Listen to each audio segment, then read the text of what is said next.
It's time to duel!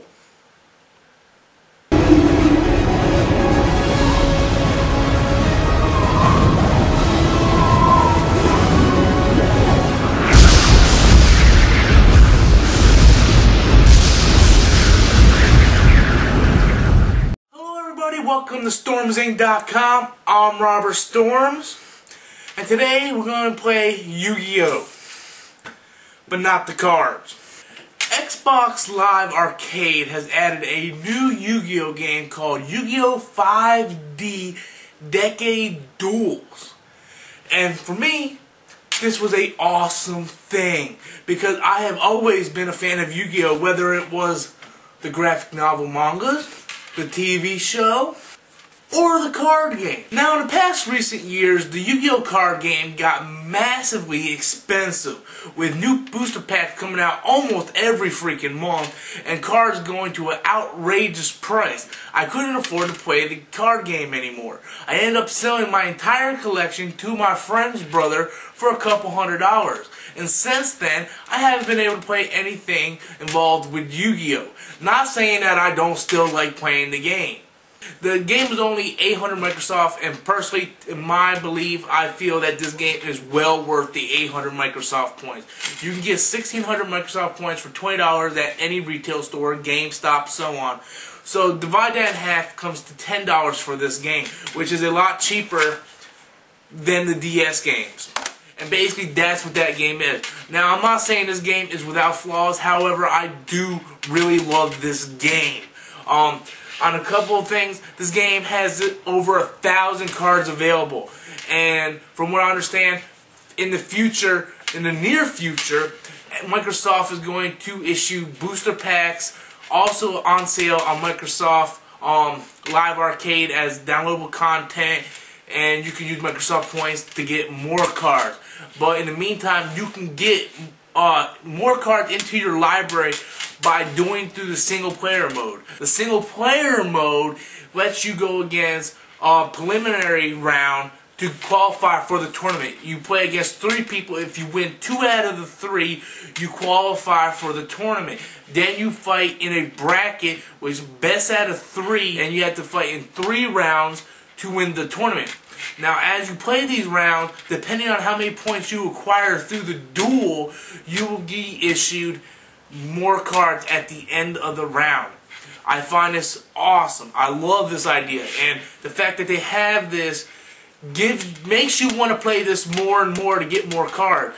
Me personally, I have spent maybe 11 hours of gameplay on single player mode, and I unlocked a lot of good cards, and I'm having a blast building my deck. Now, I have played online, and online is a lot of fun too, especially when you're playing your friend. They have ranked, matchmaking, and player. You can create custom games. You can, create the game any way you want. Start at how many life points you want, and so on. Also, you can also play tag team duels with your friend as your partner. I had a blast playing with Chris Goodman with this. We had an awesome time beating the shit out of some noobs, and just having a fun time playing a game that we enjoyed for so long. The downfall with the multiplayer mode is you do not get any cards for playing. You are basically playing for fun or playing to be ranked up. You must play through single player to get all your cards. That is the only downfall with the game. Now, I heard a lot of complaints that people said this is not a finished game. And I agree with that, but look at the price. You're paying $30 for a DS game, and you're paying $10 for this game. And this game basically gives you the important stuff. Okay, it doesn't have an in-depth story mode. Big fucking deal. Okay? And you can't like access codes to get cards. You can't do a lot of stuff that you can find in the DS game. And I understand that. But if you want to play that, then go play the DS game. Me, I've been waiting to play a Yu-Gi-Oh! Game on Xbox Live with the chat capabilities that the Xbox has, and to play online with my friend in Ohio who I haven't played Yu-Gi-Oh! With in 3 years, going on 4. So this game has been a real blessing, and I really love this game. Like I said, about 11 hours gameplay so far, and I'm not quitting. Right after this review, I'm going to go play it again because I have a lot more cards to unlock. One thing I do like is the God cards are actually accessible in this game.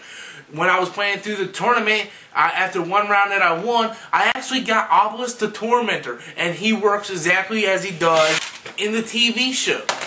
I really like this game. Yes, the story mode isn't finished, or it's finished, but it isn't, expanded to what the DS game is. And yes, I'm kind of upset because you can't trade your cards with your friends. I mean, what happens if my friend has 2 Mirror Forces and I don't have one? And I can't trade with him. I really think that's the downfall, is the trading. And in fact, you can't unlock cards on multiplayer online mode. That's really the only 2 downfalls I have. Other than that, all my favorite cards are in the game. I love playing single player mode. I love playing tag duels with my friends against other people. And I can't wait to see the DLC, downloadable content, and booster packs that they bring out. I, for one, give this game a real high rating. I do think if you're a fan of Yu-Gi-Oh! At all, at any level, and if you're not, not familiar with the card game, but you really like the show, this will be a good beginner game to get you into it. Everybody starts off with the same starter deck. Like I said, $10, really a great deal. Well, guys, until next time, I'm Robert Storms, and this has been a video on StormsInc.com.